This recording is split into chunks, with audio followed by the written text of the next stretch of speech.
आवाज।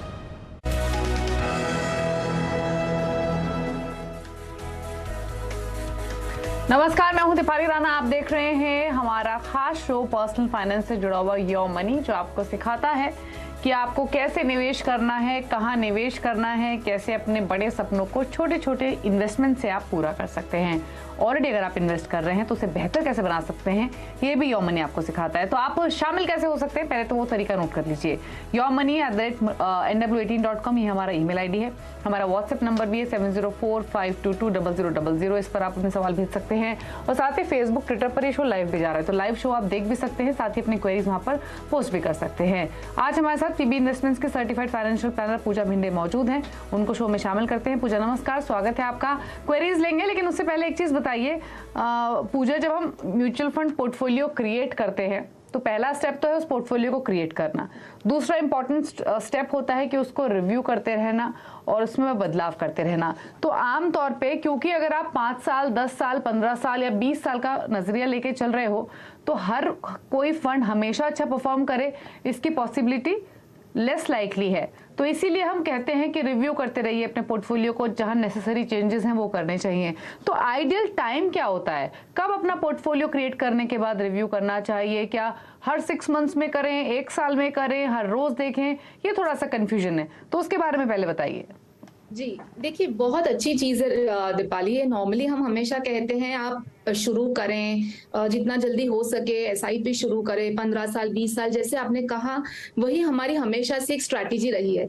लेकिन बीच में जाके अगर कहीं कोई चेंज करना है तो कब करना चाहिए, ये बहुत अच्छी चीज है।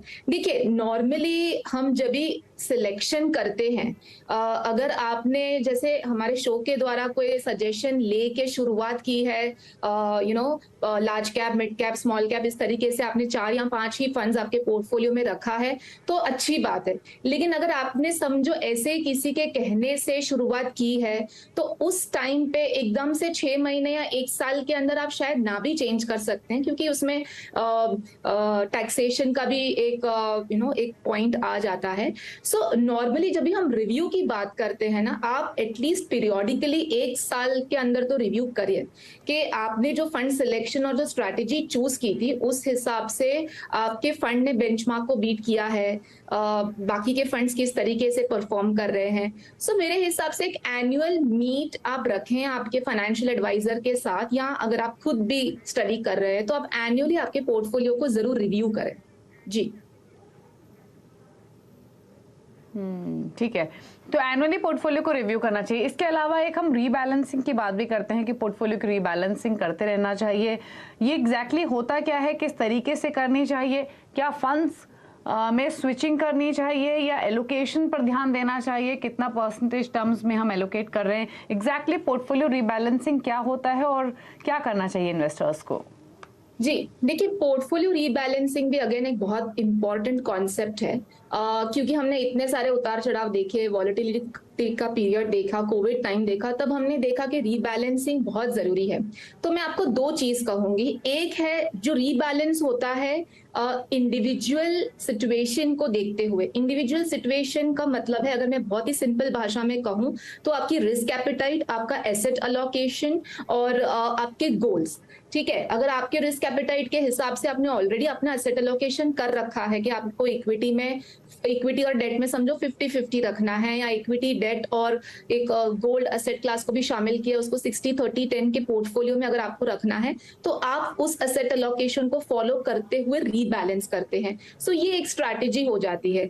दूसरा जो पॉइंट है वो है मार्केट लेवल के ऊपर, ट्रेंड के ऊपर, जियोग्राफिक ग्लोबल, जो हम कहते हैं ग्लोबली जो चेंजेस आते हैं, इंटरेस्ट रेट्स है, गोल्ड डिमांड है, उस तरीके से अगर कोई चेंजेस करने हैं। जैसे कोविड टाइम था, हमने देखा मार्केट लेवल एक्विटी काफी नीचे गया, तो अगर हमारा एसेट एलोकेशन उस टाइम पे शायद एक्विटी में 50% ही हमने सोचा था, लेकिन मौका था और उस टाइम पे अगर आप शिफ्ट करते और एक्विटी में आपने आपका परसेंटेज बढ़ा दिया होता तो आपको रिटर्न में भी वहां पे फायदा मिलता।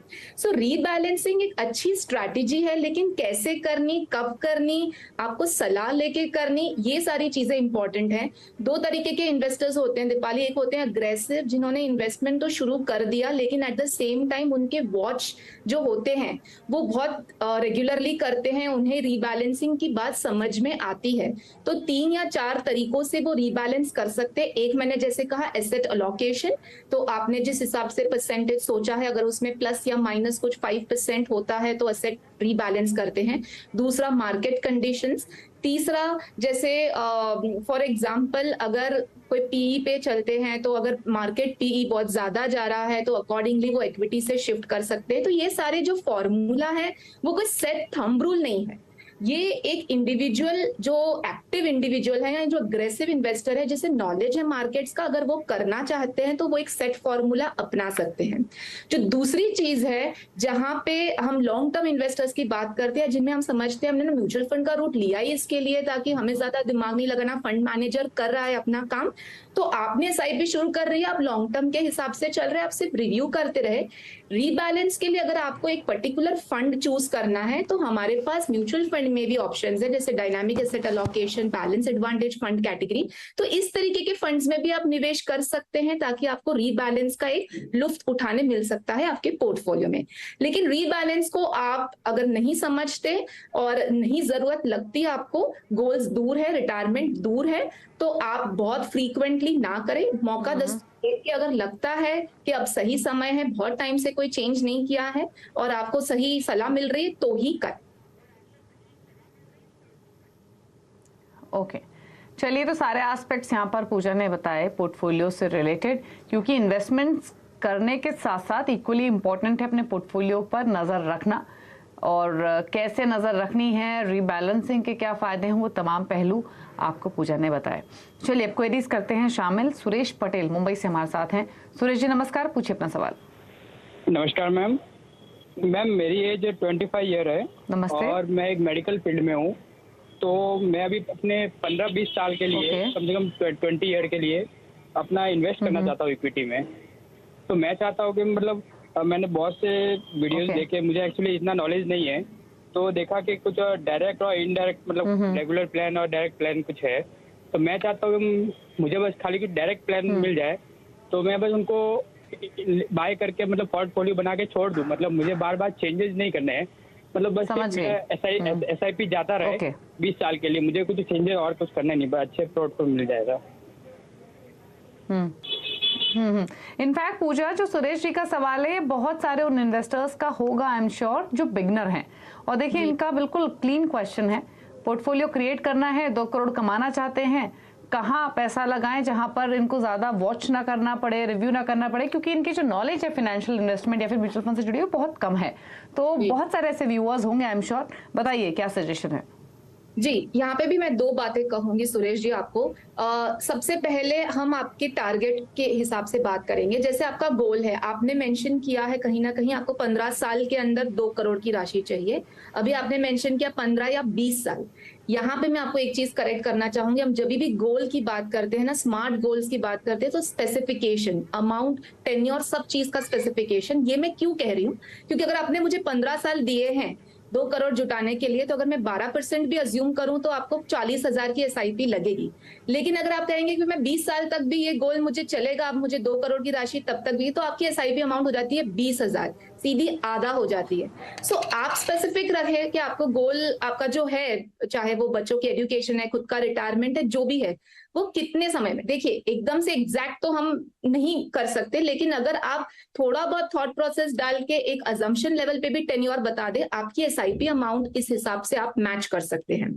अगर मैं प्लेन आपके लिए अभी से फंड शुरू करना है और एक पोर्टफोलियो सजेस्ट करूं, तो एक लार्ज कैप, एक मिड कैप, एक स्मॉल कैप और एक फ्लेक्सी कैप, सिंपल 4 फंड का पोर्टफोलियो अब आपके स्कीम आपके पोर्टफोलियो में शामिल करें।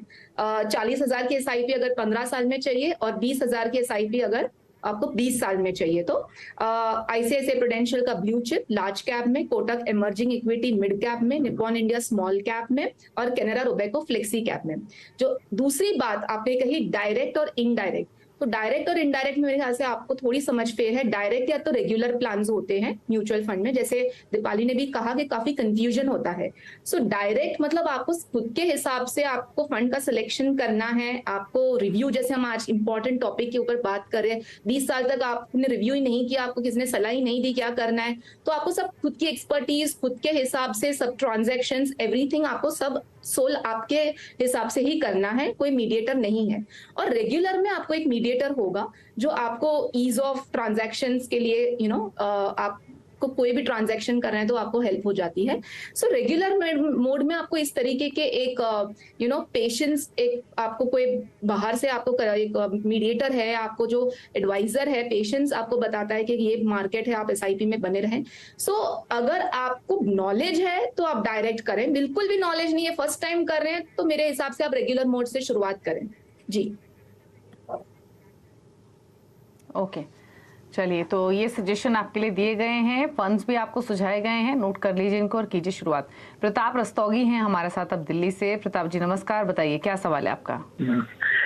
मैडम, मेरी 1.5 लाख रुपए पर मंथ की सिप है और 1.5 लाख रुपए सालाना का टैक्स सेविंग का वो है, और मेरा 10 साल में टारगेट है 5 करोड़ का।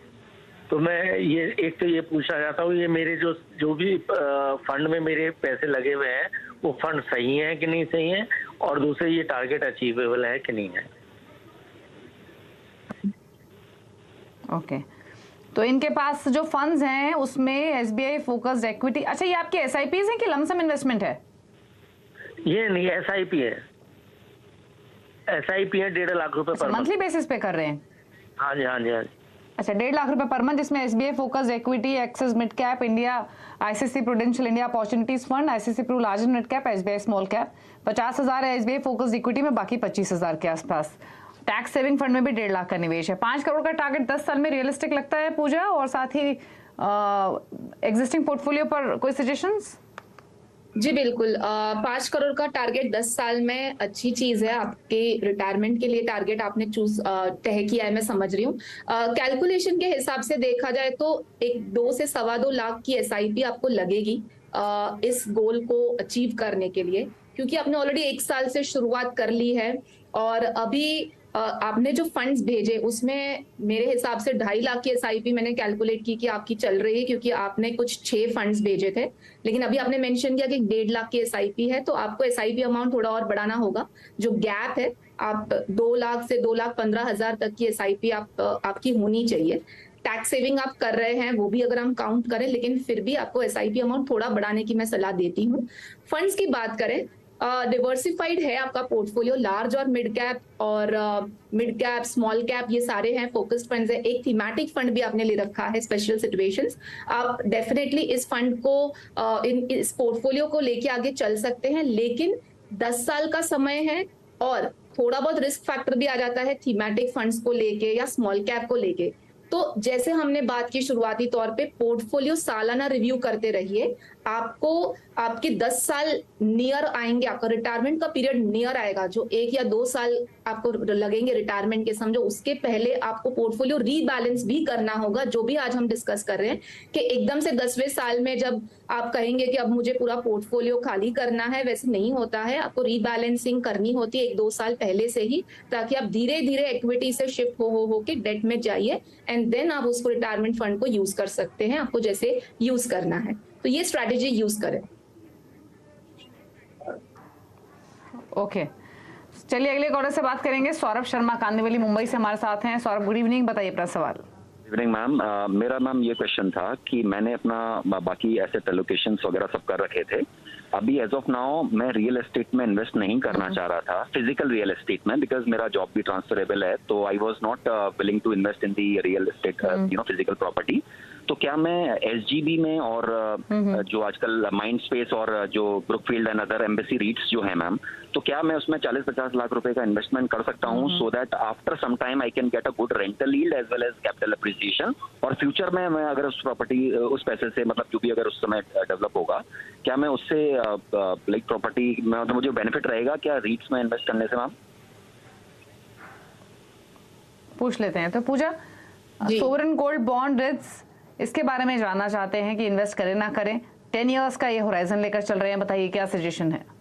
जी बिल्कुल, देखिए सबसे पहले तो सौरभ जी मैं दाद देती हूँ आपको एसेट एलोकेशन के बारे में आपने नॉलेज रखी हुई है। आपने कहा आपने ऑलरेडी दूसरे एसेट्स में निवेश कर रखा है।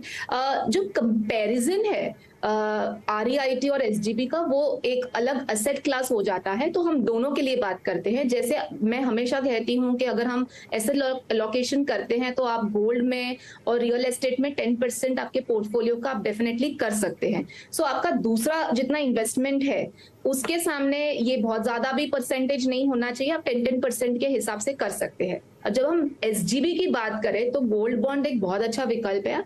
आपको उस पर 2.5% एडिशनल इंटरेस्ट भी मिलता है। And at the same time अभी तो सोवरेन गोल्ड का एक ट्रांच भी चल रहा है, कल उसका आखिरी दिन है, तो आप उसमें डेफिनेटली निवेश कर सकते हैं। जो REIT का आपने सवाल किया, जैसे 3 REIT आप स्टॉक के द्वारा निवेश कर सकते हैं, ब्रूकफील्ड है, एम्बेसी है या माइंडस्पेस है, उसमें आप निवेश कर सकते हैं। लेकिन REIT म्यूचुअल फंड्स भी एक विकल्प है जिसमें आपको थोड़ा डाइवर्सिफिकेशन मिल जाएगा, ग्लोबल REITs का भी। डेफिनेटली अगर मैं कंपैरिजन करूं एक फिजिकल प्रॉपर्टी और एक फंड के द्वारा, तो बहुत बेनिफिट्स है। एक तो रेगुलेशन है, डाइवर्सिफिकेशन है, लिक्विडिटी है, आपको इतना ज्यादा इन्वेस्टमेंट नहीं लगता जितना आपको एक फिजिकल प्रॉपर्टी में लगता है, पेपर वर्क ये वो सब कुछ, तो ईज ऑफ ट्रांजैक्शन है। सो डेफिनेटली आप दोनों में थोड़ा थोड़ा बांट ले एंड अकॉर्डिंगली आप उसमें निवेश कर सकते हैं। लेकिन ज्यादा पोर्टफोलियो में उसको बहुत ज्यादा परसेंटेज ना दे, 10% तक दोनों में ईच में कहूंगी आप इन्वेस्टमेंट शुरू कर सकते हैं। ओके, ठीक है, तो इन्वेस्टमेंट्स कर सकते हैं 10 ईयर्स के पर्सपेक्टिव से। यही सजेशन है पूजा जी का। रुक रहे हैं इसी के साथ एक ब्रेक के लिए। ब्रेक के उस पर कुछ और क्वेरीज करेंगे शामिल। आप बने रहिए CNBC आवाज के साथ।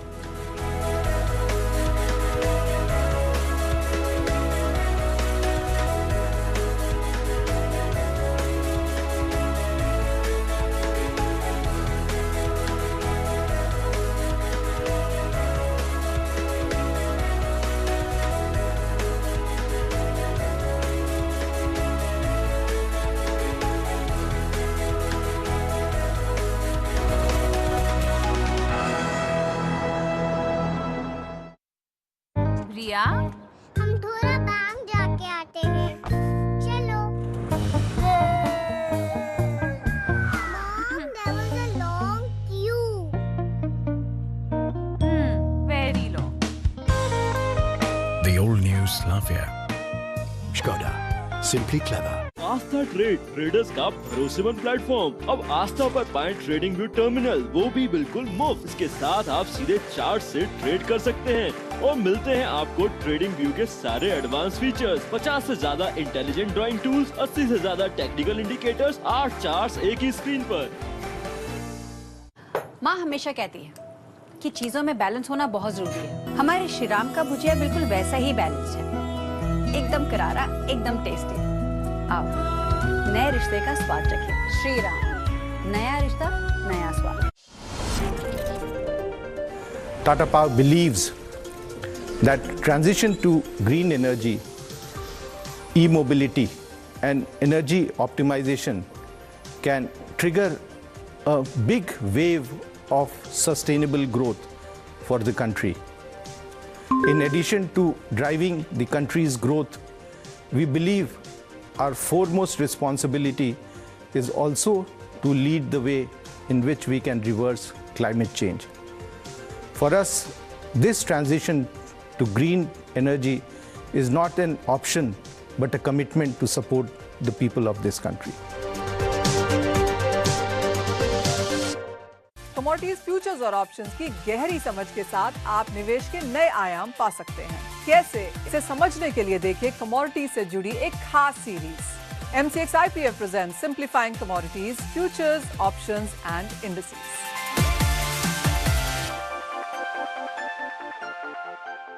अपने घर में स्ट्रॉन्ग क्या है और वीक क्या है चेक कर रहा हूँ। अरे जीनियस, अपना पूरा घर ही स्ट्रॉन्ग है, समझे? इसमें है Radha TMT 550D LRF। 550D LRF from Radha TMT, the DNA of a stronger nation.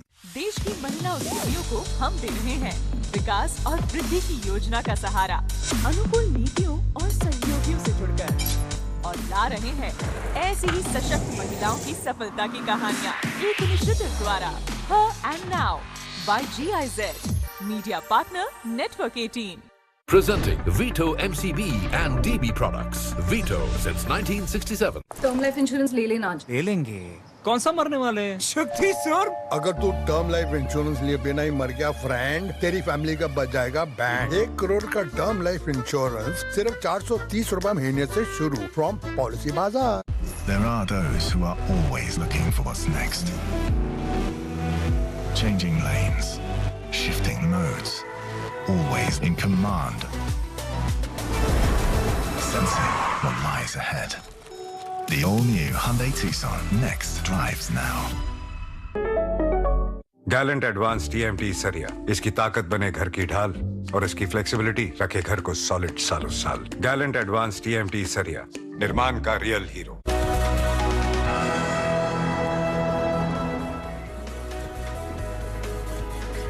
आप देख रहे हैं यो मनी। हमारे साथ पूजा भिंडे मौजूद है अभी क्वेरीज को आंसर करने के लिए, और कुछ और कॉलर से क्विकली कनेक्ट करते हैं। अमोल देश पांडे हमारे साथ थाने से फोन लाइन पर हैं। अमोल, गुड इवनिंग, बताइए अपना सवाल।